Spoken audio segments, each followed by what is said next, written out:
Hey there, hope you're doing really, really well, and welcome to Ask Daniel number 3, which is a kind of catch up here after I think almost 2 weeks of not producing any videos here. So excited to be back. A little nervous. It feels like it's been a while, so I'll hope I'll be able to deliver some good content here, something that's really helpful to everyone tuning in. And by the way, Happy New Year to everyone that is tuning in. So with this said, well, my usual disclaimer here, nothing here is medical advice to anyone, but just general thoughts and comments that hope will be helpful to anyone that is tuning in. So that said, let's just jump right in here. And I was thinking of doing a little bit different today, just adding, before we go over all the emails and comments, etc., a little insight that I'm thinking I'll try to apply as we go through all the questions to those of them that where it's applicable. And the insight here is a classic one.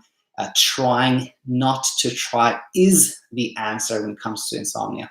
What do I mean by that? Well, a extremely common thing I hear people say in clinic, on this channel, clients on the app, etc., is when I'm, when evening time I may be watching TV or on my phone or something, I tend to doze off at 9, 10 p.m. But when I go to bed, I can't sleep. That is because when you're not trying to sleep, when you're kind of distracted and relaxed, sleep comes easy. When you're trying to sleep, wanting to sleep, you cannot. So we're going to try to, as we go through all the emails today, see how we can apply this to questions. So let's see here. Here is an email from 13 days ago. It must have been just after I made my last video here. And it's from Kathryn, and it reads the following. Hi, Daniel. I've been following your podcast and finding your information on sleep really helpful. Thank you, Kathryn. I do suffer from chronic fatigue and fibromyalgia, pain, and I don't sleep great most nights. I had this onset about 5 years ago when my illness developed. Basically, I get very anxious over the frequent waking and that it may be a health risk to me and could damage my health over time. I think this makes my insomnia worse. I would really like some advice on this. Okay, to talk about here. And by the way, first of all, thanks so much, Kathryn, for reaching out. Very, very important questions, as I think these are common questions, common concerns people have. I want to say this. Let me reach back here and say, in the background here, you may see this book here. It's called Why We Don't Sleep. I wrote this book with kind of with one thought in mind, which was to reassure people that short sleep, sleeping little, or insomnia has never been shown to cause any health problems whatsoever. And so if you are interested, you can buy it on Amazon. I just self-published it there. The ebook is like 99 cents, which is the lowest Amazon would allow me to charge for it. So yeah, so that said, how can I kind of, if I would pick one thing to kind of back up that statement with, it would be that there was this study published early last year, about a year ago, by this Australian group. Lask is the last name of the first author, and Nicole Lovato is another author there. They had pooled data from like multiple other studies for a grand total of like 26 million people included in this meta-analysis, where they looked at people that had insomnia versus no insomnia, and longevity, life expectancy, exactly the same, no different whatsoever. One more thing to add to that. You often hear about these reports where they say, let's say diabetes has been linked to insomnia, or heart failure has been linked to insomnia. Well, linking two things doesn't mean anything, except that they're more commonly, if you have one, you often have the other. So the explanation for that is very simple. It's that if you have any health problem, if you have anxiety, if you have panic attacks, if you have pain, if you have heart failure, it's very likely that you're not sleeping as well as people who don't have that. So it's no surprise at all that they're associated. But there's no evidence whatsoever that short sleep or insomnia causes any health problems. Final note on that, anybody who claims that can really not support it, because the only way you could prove that, for example, insomnia causes diabetes, let's say, would be to round up like thousands of people and then make half of them have insomnia, half of them not have insomnia, follow them over like years, and then see in which group do we have most diabetes, which is impossible. So you cannot prove it, which is number one. And secondly, most important, I think, is that when you look at these studies where you just follow people over time and kind of see what happens, longitudinal studies like that, people with insomnia or not having insomnia, life expectancy is exactly the same. So I hope that really helps with anxiety. And then I just want to mention one more thing, which is the chronic fatigue, the pain. It sounds like for Kathryn here, the insomnia started about 5 years ago as the fibromyalgia, the pain developed. And this is something I talk about a lot, which I want to talk about here, which is the 2 arrows. And the first arrow is kind of like something that causes sleeplessness, like pain.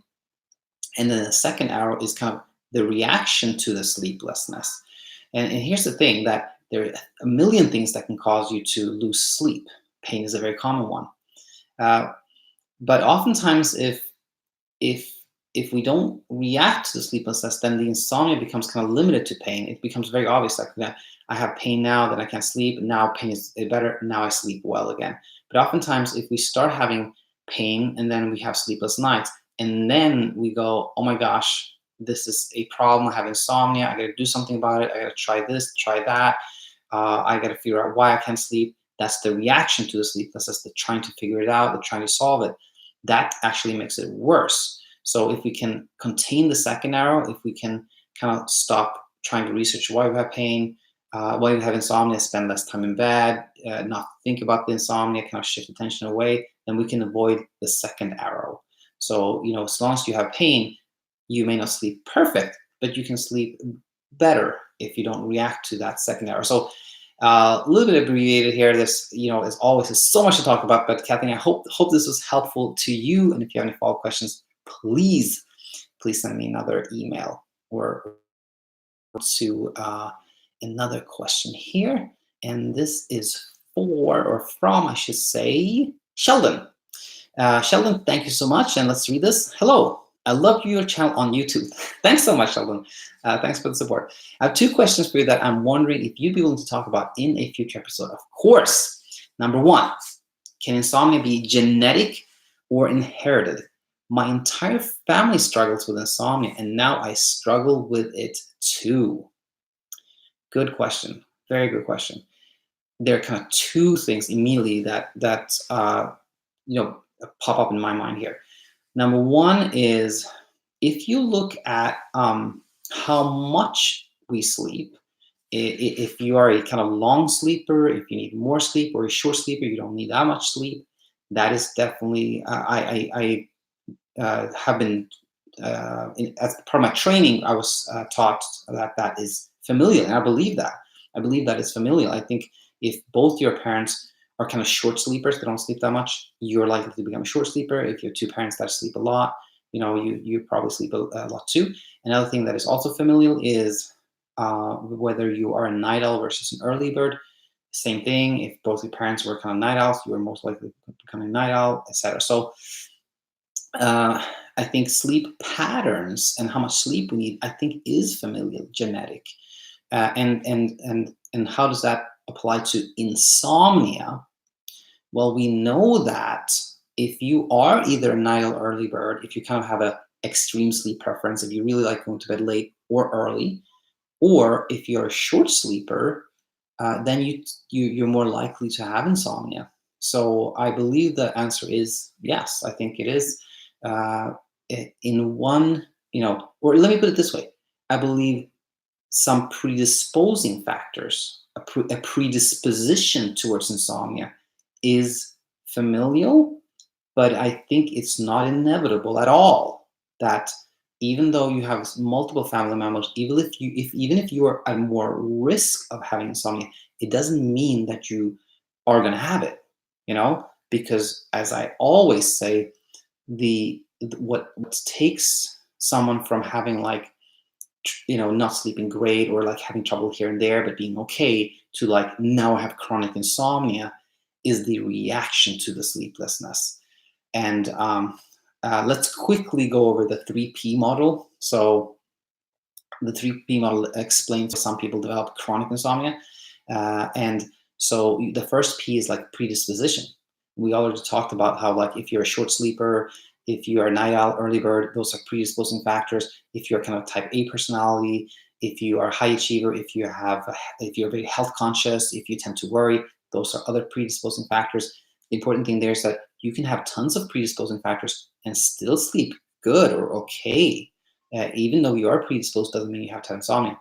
The second P in this model is like a precipitating factor. Something happens that throws you off, that makes you have like sleepless nights, and that is also normal. It is normal to have sleeplessness as a reaction to stress. So that second P is also quote unquote normal. It's nothing we can do about. It's normal reaction. The third P is the reaction. Again, like I just talked about earlier, it's like when we have sleepless nights for a stretch of time, and then we start really thinking about it, like, why is this happening? What can I do about it? I have to go to bed earlier. I have to try this. I have to try this other thing. That's when, all this attention is focused on sleep, and we try all these things. That's what causes it to become chronic. So to kind of finish up answering this first part, I believe you can inherit a predisposition towards insomnia, but that does not mean it has to become a problem. Hope that helped, Sheldon, and let's move on to the second question. My second question is about REM sleep. I read online that a person doesn't enter REM sleep until about 90 minutes after they start to sleep, and that full sleep cycles are about that long. Last night, I went to sleep around 10:15 p.m., had a very vivid dream, and woke up again at 11 p.m. in only 45 minutes. I had a very vivid and realistic dream almost right after falling asleep. My dreams frequently feel long and quite vivid. I read online that this can be a sign of narcolepsy, but I don't have any other symptoms of that besides mild latent fatigue. This is something that can occur in folks who don't have narcolepsy. The rest of the night, my sleep was pretty normal. Glad to hear that last part. And now, cool, a lot to talk about here. Firstly, yes, it is true that it is unusual to have REM sleep within, it's a long time since I really read sleep physiology here, but if you have REM sleep within, I believe 10 minutes, it's considered not normal. So it's unusual to have REM sleep shortly after falling asleep. And now, my head is drifting off to another important point about sleep stages, which is it's interesting. It's super interesting that we have deep sleep, so stage 3 sleep, we have REM sleep, we have stage 2 sleep, etc. But when it comes to insomnia, generally speaking, it's almost never of any interest. It actually doesn't really take you anywhere. It's because you can't really modify it. You can't change how much REM sleep you have or deep sleep. And the key to insomnia really isn't there. The key, again, is always about like less attention, spending less time in bed, focus less on sleep, etc. Now, so we talked a little bit about, yes, it is unusual to have REM sleep early. But here's the thing. Although, yes, most vivid dreams occur in REM sleep, or at least we have more recall of them in REM sleep. You may, who knows, maybe we have super vivid dreams in other stages of sleep, but we just don't remember them. Who knows? But we definitely know that we have most recall of vivid dreams from REM sleep. But people have recall of dreams from other stages. If you wake people up from like stage 2 sleep, dream recall is like 20%, 25% or something like that. And if you wake somebody up from REM sleep, dream recall is like, I believe 50 to 75% is much higher. But my point here is that you can dream, you can even have vivid dreams in other sleep stages. It doesn't have to be REM sleep. And another important point here is that if someone has solid sleep, pretty consolidated sleep, generally speaking, dream recall is less. You don't remember as much. If somebody has this kind of chopped up, like wake up, like superficial sleep, you wake up a lot of times, you typically have more dream recall. A lot of people describe how they early morning almost an hour or so before they finally wake up, have like these very vivid, very vivid dreams. It's because sleep is very fragmented there. So again, something that could have happened in your case, or in anybody else that has a similar case, is that you may have had, for some reason, had very superficial sleep during that time. So anyway, hope that helped. And oh yeah, the narcolepsy thing. Narcolepsy, most are probably have heard about it. It's this condition where you're always very, very sleepy, super sleepy, often sleep like 14 to 16 hours per day, and often have sleep paralysis. And now vivid dreams is generally speaking, again here, very non-specific. If somebody has very vivid dreams, it doesn't really signal anything to me. If somebody tells me I have very vivid dreams, I think maybe you have, again, superficial kind of chopped up sleep. That could be a common reason. Stress, anxiety causes people to have vivid dreams. But so to me, it's not like a very typical or strong symptom of narcolepsy at all. But here's the most important point here is that people with narcolepsy may not have good quality sleep, but definitely don't have trouble sleeping. Like people with narcolepsy fall asleep very easily, fall back asleep very easily, and can sleep a long time. Like they don't have any insomnia type symptoms at all. So when I can just share what my clinical practice is, if somebody has any like tendency towards insomnia, then I'm like 99.99% sure that they don't have narcolepsy. So I just want to share that. Okay, Sheldon, thanks so much for sending this question. Hope this was helpful. And any follow-up questions, please send me those. Now, let's see here. 9 days ago, I got an email from Ryan. And I said I would reply as soon as I was back from vacation, which I am. Let's just make sure I am getting, I think this is the one here. So let's read this question. Hi, Dr. Daniel. Indeed, I don't see the trend going down over the next few years. I think you were talking about like mental health rising in the Philippines. So that was probably that. Let's read it. Just before the holidays, I went to my doctor for a follow-up checkup. And I told him that I may have to quit my work due to mental health issues. Work-related stress is giving me panic attacks and depression.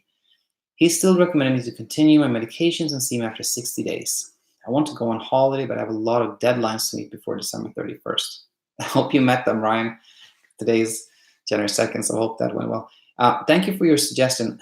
It would really help if you can tell me how to come off soon sleep medications, that is. I don't think that taking medications will be a viable long-term solution for me. Happy New Year, Merry Christmas. Thank you, Ryan, and hope you had a good Christmas and a good New Year. Now, when it comes to medications for insomnia, here are some couple of key things that I always think are super important to share, which is number one, medications cannot produce sleep. Medications cannot make you sleep. It can feel that way, and you can easily get that belief, because what medications do, no matter what they are, if this Ambien, Lunesta, Sonata, what else, like benzodiazepines, over the counter Benadryl, they all do the same thing. They're all sedating, and so if you're kind of, it's bedtime, you are sleepy, you're ready to sleep, your body's ready to sleep, but you also have anxiety, stress, hyperarousal, excitement, that can block your sleep from happening. And these sedating medications can kind of remove some of that anxiety, remove that preoccupation, sedate you, and then allow your body to sleep. And you may think, like, what's the big difference between making you sleep and just allowing your body to sleep? It's a big difference, because if you know that this medication is not making me sleep, it's just taking away something that's kind of blocking me from sleep, then you won't leave you don't lose that much sleep confidence. You know that your body's making you sleep. You know that you yourself is making yourself sleep. You know that it's not something from the outside that's making you sleep. So, you heard me mention that word, sleep confidence. Sleep confidence is super important.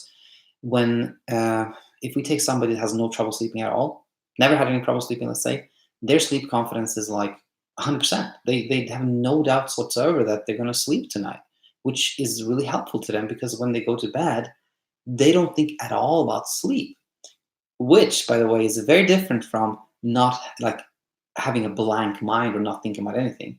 Nobody does that. Nobody goes to bed and has not a single thought in their minds. Everybody thinks about something, but some people that don't have any trouble sleeping and don't have any, particular stress or anxiety at all, they go to bed and they think about something pleasant, and then sleep happens, right?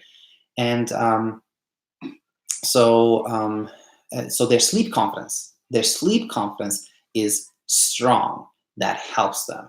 Now, if you have trouble sleeping, your sleep confidence is not strong. You're doubting whether you can sleep. You're questioning how much you're going to sleep. You're wondering how much you're going to sleep, et cetera, et cetera. And then if you've taken medications and you've got this belief now that the medication is making you sleep, then that can further erode your sleep confidence. It pushes your sleep confidence down. You really don't think you can sleep on your own. So the key to getting off medications, in my mind, is like rebuilding sleep confidence, starting that to believe that you can sleep on your own. And that's why I started talking about this thing that medications cannot make you sleep. If someone's been on medication for a long time, or a short time for that matter, and want to get off, the first thing to do, in my mind, is transfer sleep confidence. Start thinking about the fact that the medication is not making you sleep, your body's making yourself sleep, and the medication is simply kind of taking away a little bit of an obstacle from sleep, for sleep to happen. The second key here is not questioning the decision to come off medication once that's been done. And of course, not medical advice here. Anybody that's on medication, that's prescribed by somebody, you have to talk to your prescriber, etc. But if somebody's decided I want to get off medication, what often happens is people try to come off. They're like, let's see what's going to happen if I don't take my sleep medication. And then what inevitably happens is you go to bed and you're like, okay, it's 11 o'clock and I'm not going to take it. Let's see what happens. Then it's like, oh, now it's 11:30. I'm still not sleeping. Let's see. Oh, now it's 12. It's been an hour. I don't feel sleepy at all. Maybe I should take it. Or maybe I should take half. What if I just take it? Can I stop taking tomorrow instead? What if? The kind of self-monitoring, the kind of checking what's going to happen, that produces so much anxiety and insomnia. So when coming off medication, it's important to like decide what to do and not questioning. And what I want to point out here is that the rebound insomnia, the insomnia that happens when people stop taking medications, I believe, is because of these thoughts, the thought process, like what's happening, the self-monitoring, the thinking, the what if it's take half, etc. It's not that you don't have the medication. So if somebody says, okay, I'm going to half my dose in 5 days, and then I'm going to half it again 5 days later, and then I'm going to come off 5 days later, or whatever you come up with, whatever your doctor comes up with, once you made a decision, then don't question it. Just don't question, and just believe that sleep is going to happen to you again, which it will, and that's the best way. Really, that's the way I think. Okay, Ryan. Again, hope you have a nice start to your year. Hope you met that deadline. And if you have any follow-up questions, please send me another email. And then we have we had an email here, and I'm not going to actually say a name because it's not a question. It was somebody who asked if I could do a Skype session, which I don't do those. I do have an app, which is called Bedtime with a Y, which at this point is actually not available either for iPhone or Android because there's some bugs in the iPhone. I decided to take it off, but it's going to be back in a better version in late January or maybe February, and I'm going to announce that, course. But that said, I wanted to point something out. And this was this one. I read the email and I replied to it, of course, but it said this. Um, the person writing this email asked if I could do Skype sessions and said, however, there's a 10-hour difference between Oregon and where I live. The latest hour I could do such a session would be 10 a.m. your time. Doing therapy after 9 p.m. will cause sleeping problems because of the need for me to concentrate. When I read that, I thought that was such an important thing to read. Because in those 3 sentences actually, it just described exactly what is the key problem with insomnia, which is the fear of losing sleep, protecting sleep, And why is that a problem? It's such a natural thing to do. If you're not getting sleep, you want to protect it, of course. But what the problem with that is that going back to, okay, for the first time, I'm doing what I said I would do in the beginning here, using that little insight. When we're trying to sleep, sleep doesn't happen because the attention is on sleep. But we're lying there trying, I wish I could sleep, hoping I could sleep. What if I don't fall asleep? That blocks sleep. That makes sleep not happen. When we're not thinking about sleep, it happens easily. When you're doing things to be like, okay, I have to go to bed at 10, I have to do this, I have to get everything ready, I have to protect my sleep, I have to make sure I get sleep. Guess what you're doing? You're giving sleep attention. You're thinking about sleep. You're trying to sleep. You're protecting sleep. All that attention is what feeds insomnia, is what keeps insomnia going. So I thought that was really, really interesting. And if whoever, you know who you are, who wrote this email to me, I hope this was helpful to you in case you're tuning in. Protecting sleep, is such a natural thing to do, but it is not helpful. Let's move along here and answer an email from Samuel that came in 3 days ago. Daniel, I struggle a lot with anxiety. After a period of time where I was struggling a bit with falling asleep at night, I've recently been sleeping a lot better. That's great. Happy to hear that. But I can't shake off this persistent fear in the back of my mind that one day I may go too long without sleeping and start hallucinating or go crazy. Of course, as somebody who likes to Google things when I shouldn't, I've read a lot of horror stories about people who have had frightening experiences after not sleeping for an extended period of time. There's something about hallucinating due to lack of sleep that is frightening to me, and my mind likes to obsessively think about it. And when I obsess about it, I start to struggle with falling asleep again. What can I do to stop worrying about hallucinating? Thanks for your channel. Thank you, Samuel. Good question. All questions are good, really. But this one, a little bit different. Very, very, very, very, very excited about this question. So I want to start here. I think something that really, for the longest time, until about 2 months ago or so, I just couldn't figure out was that why is it that someone that has trouble sleeping has this need to read on sleep? A lot of people are like, oh, I just read, somebody that I knew had trouble sleeping, where my clients or patients are like, I just read that if you don't sleep enough, you could get Alzheimer's, or you could get this and that. And I'm like, why are you reading this? This is not helpful to you. And I couldn't really figure it out until I read this book that I think I have it behind me somewhere, that explained to me that this is threat monitoring. This is called threat monitoring. And what is that? Well, imagine this. Imagine that you are a wrestler, and you have this big wrestling match against this other wrestler, right? Then guess what? This is kind of a threat to you, right? You could get hurt. You want to win. You're going to fight this wrestler. So it makes perfect sense to read up, to study this wrestler, to see what his usual moves, how he attacks, because then you're prepared. Then you can fight back and maybe even win. So threat monitoring in that situation makes perfect sense because it's a tangible physical threat. When you have a tangible physical threat, you should threat monitor. You should be on guard, think about it, figure it out, read up, study, etc. Insomnia is different. It is a perceived threat. Part of your brain that monitors for threat, that wants to make sure you're safe, has identified sleeplessness as a threat, but it's not a real threat.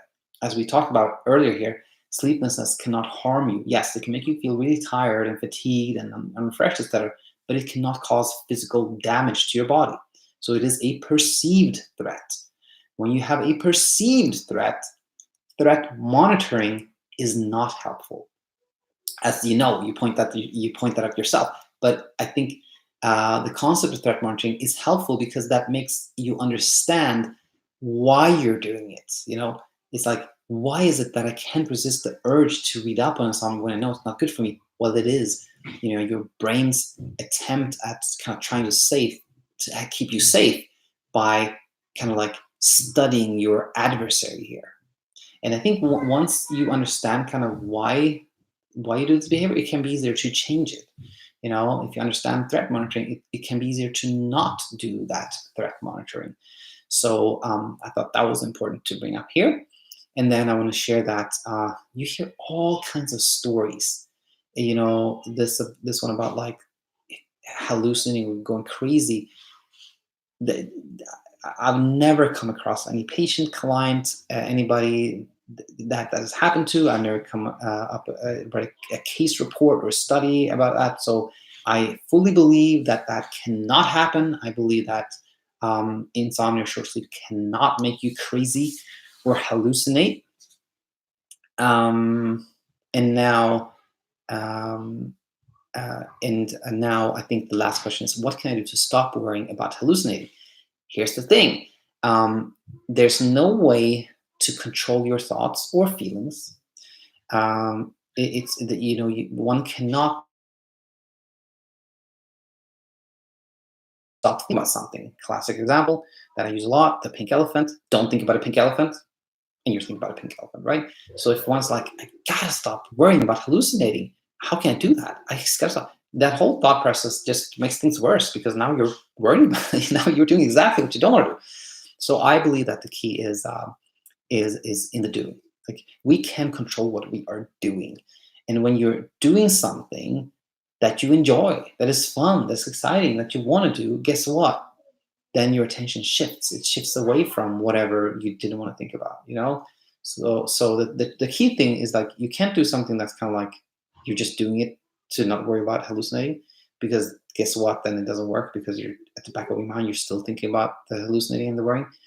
But doing something that is like, I truly enjoy this. I truly find this fun, engaging, and makes me happy.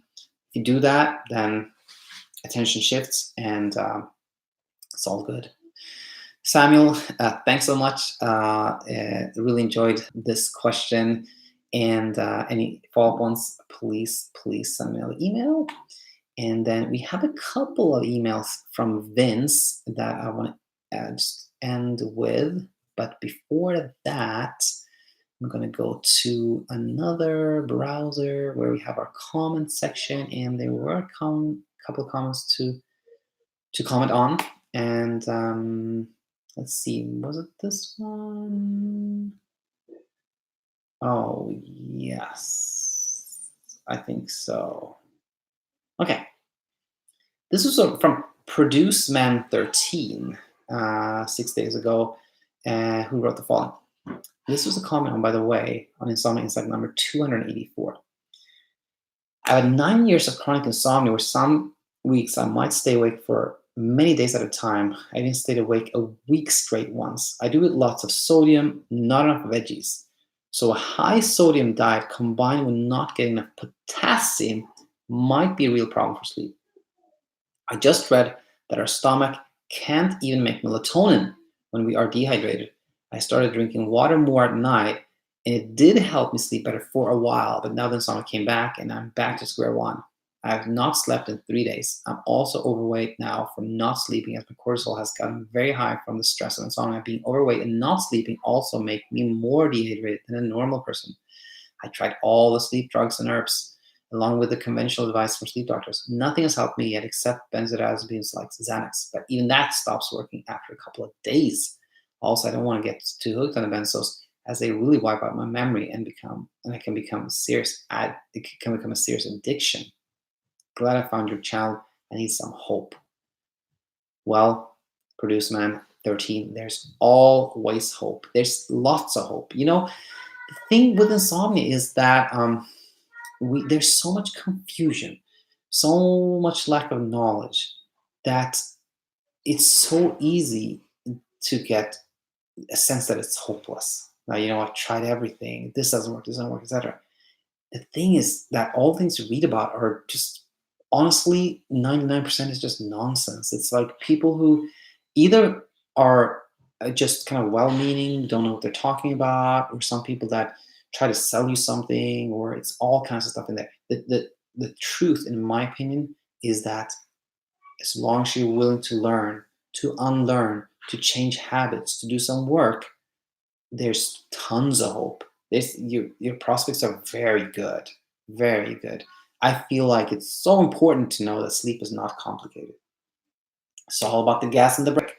Sleep drive. If you stay awake a long time, you're going to feel more and more sleepy. You're going to want to sleep. That's your gas. That's the gas pedal, the sleep drive. Your body wants to sleep. That's the gas. Then you have the brake, which is like preoccupation, worry, excitement, like kind of overthinking, like attention. That's the brake. That even if you have a strong sleep drive, that brake can kind of keep you from sleeping well. So sleep is simple. You just gotta have a strong brake and little. Sorry, I just said simple. Simple, strong sleep drive. You want to have that gas going and no brake, right? And how do you get there? A lot of people focus on that brake, like how can I stop thinking? How can I stop worrying? That's hard. It's easier to work on the gas. Spend less time in bed, get up early, go to bed late, spend maybe 6 hours in bed, have a strong sleep drive that can override that break and really help you sleep. I need some hope is, honestly, all the people I've seen in clinic, all the people I've interacted with on this YouTube channel or clients on the app, I've never come across anybody who has implemented the CBTi techniques that I always talk about and like put in the work, willing to learn, that has not gotten better. Even I sleeping either like really well or sleeping pretty good. So I hope that gives you hope. And now reading this comment, one thing that strikes you is the amount of thinking that goes into, like, I eat a lot of I don't get enough. I eat a lot of sodium. I don't eat enough veggies. Sodium high, potassium. The stomach can't make melatonin.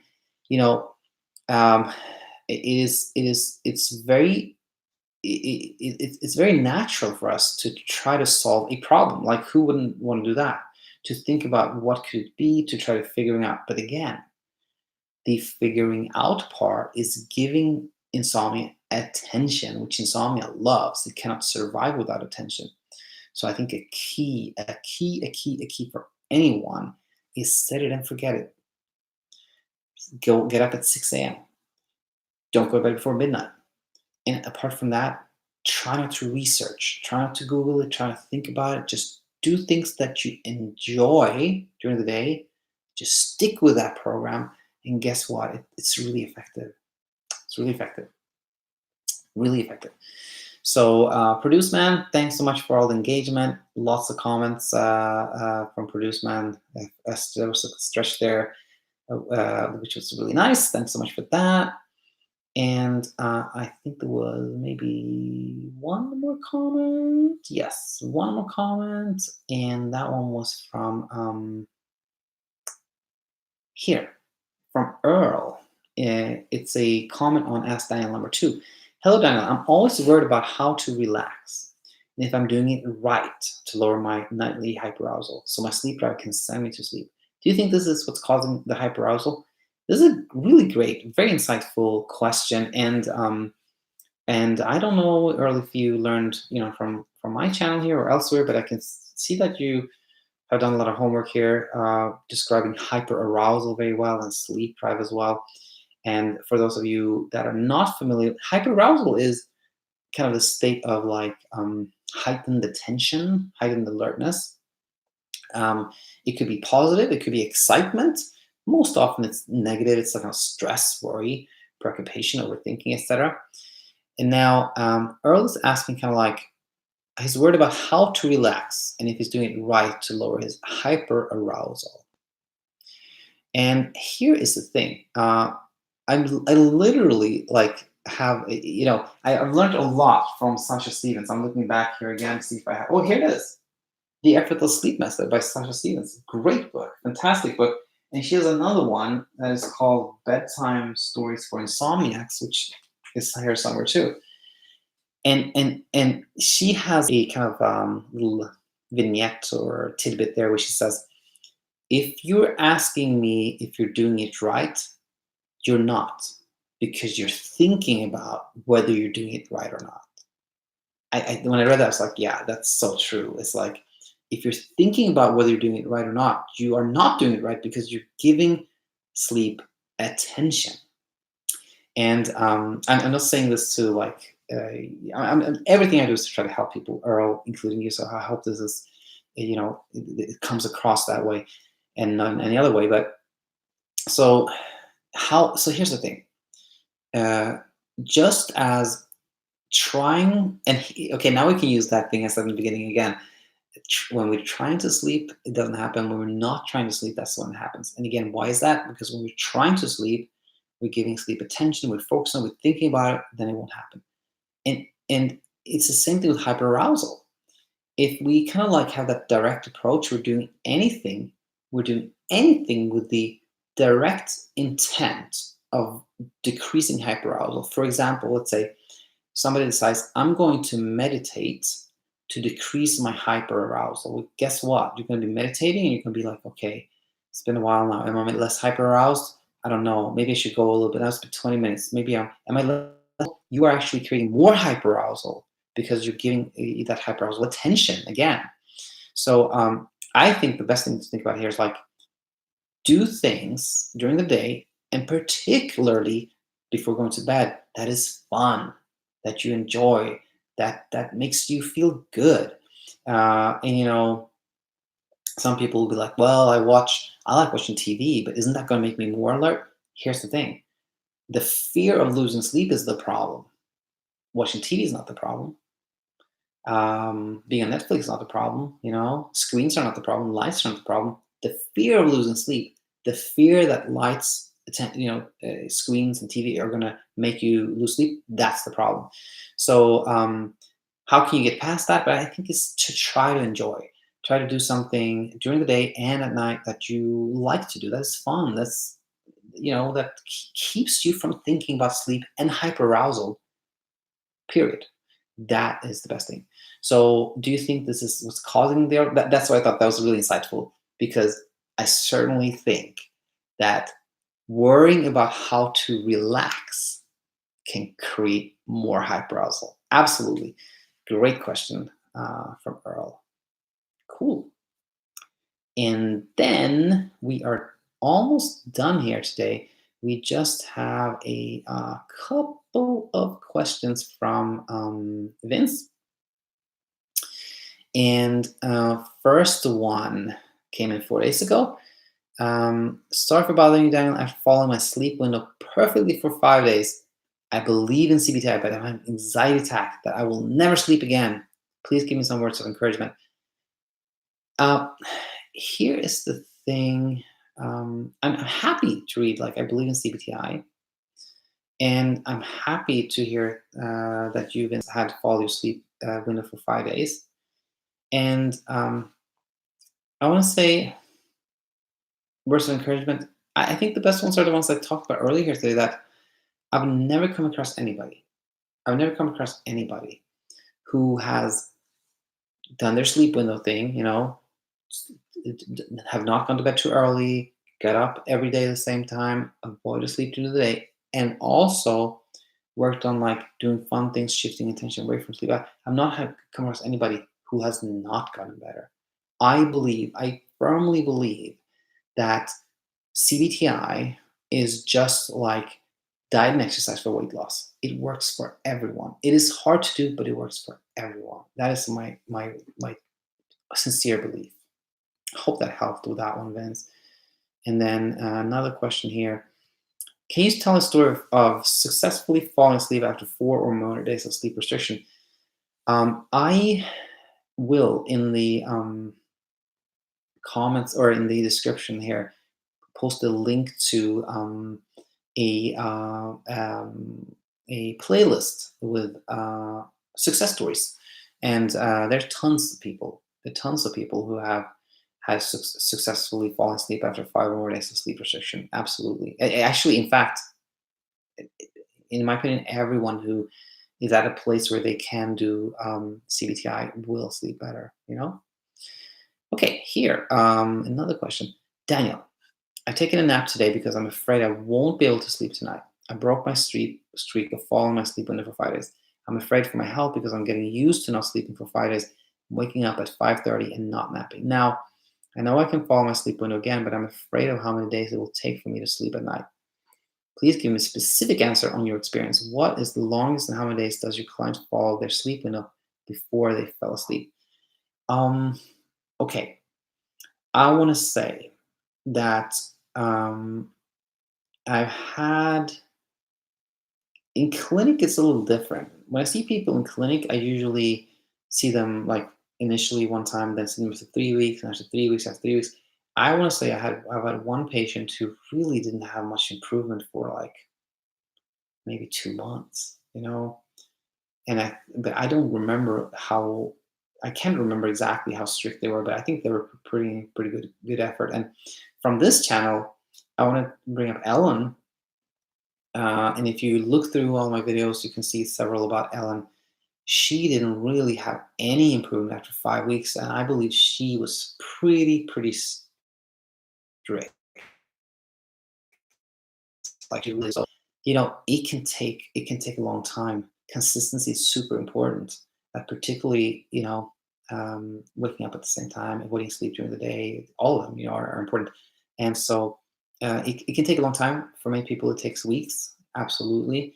But I want to say this, like hearing this from you, Vince, I've taken a nap today because I'm afraid I won't be able to sleep tonight. It kind of illustrates what we talked about earlier. The fear of losing sleep is what drives insomnia. But the positive of that is like if you're not getting good sleep, if you continue to have insomnia, you know why. It's because you haven't actually followed your sleep window for more than 5 days, and it can take a lot more time than that for it to work. So you know what to work on, which is also always that's empowering. You know what to work on. So yeah, hope that helped, Vince. I think there was one more. Um, Daniel, sorry for asking many questions. It's just I think my body's getting used to not sleeping at 12 midnight and waking up 5:30 a.m. and not taking naps. I'm afraid my body gets used to it and never sleeps. I remember I watched somewhere that a man that never sleeps at all his life, but his doctor also said it's impossible because that man must be getting micro sleep. I don't want to be that man. I want to sleep normally. Yeah, a lot of people actually try to sleep less. Like people are like, I can train myself to sleep less so I can do all these things. That's impossible. Like we have a certain sleep need and we cannot change that. Some people need lots of sleep, some people less. There's nothing we can do to change how much sleep we need. Like your body cannot get used to sleeping less just by, that's not possible. We can certainly go long periods of time sleeping little. Um, Studies show that, well, this is actually, I've quoted this before. I recently read up on this, and it's not actually, it's kind of deduced. These numbers are deduced, kind of mathematical models. But a researcher from the University of Pennsylvania, I heard him give a talk, and he said that these mathematical models show that 3.8 hours is kind of like the magical number. Like we can muddle through on about 3.8 hours of sleep indefinitely. If we get less than that, we will have crashes. So I don't know exactly how true those numbers are, but I do believe that there's this thing like there's this kind of core sleep we can sustain for a long time and very little sleep. When we are stressed or anxious, it kind of like our bodies are supposed to make us sleep less. That's kind of a defense mechanism, so we are alert. So I think we can go long periods of time on little sleep. and it can feel like you're getting used to sleeping less, but our bodies don't change, our sleep needs don't change, and yeah, I think the most important thing, really, really, really, when it comes to sleep, is set it and forget it. Have that sleep window, and apart from that, try to do things one enjoys. Have fun. Don't shift attention away from sleep. Insomnia loves attention. The more we think about sleep, the more we Google it, the more we talk about it, etc., the more attention it gets, the more trouble sleeping. Really, that is the key, in my humble opinion. And with that said, I believe we covered everything and we are caught up. We are caught up. This is exciting. So yeah, I'm super happy to be back home, and I will continue to ask questions on answer questions, that is, on Mondays and on Thursdays. There was actually one more email from Grace, and and she volunteered to be a podcast guest. So I'm going to talk to her. There's going to be kind of like a coaching session. She's going to talk about her problem sleeping, and I'm going to share my thoughts. And if you want to come on as a podcast guest, send me an email. We'll try to find some time for that. And with that said, I want to say, hope you have a good night, good morning, whatever it is in your time. And I will be back tomorrow. Until then, take it easy.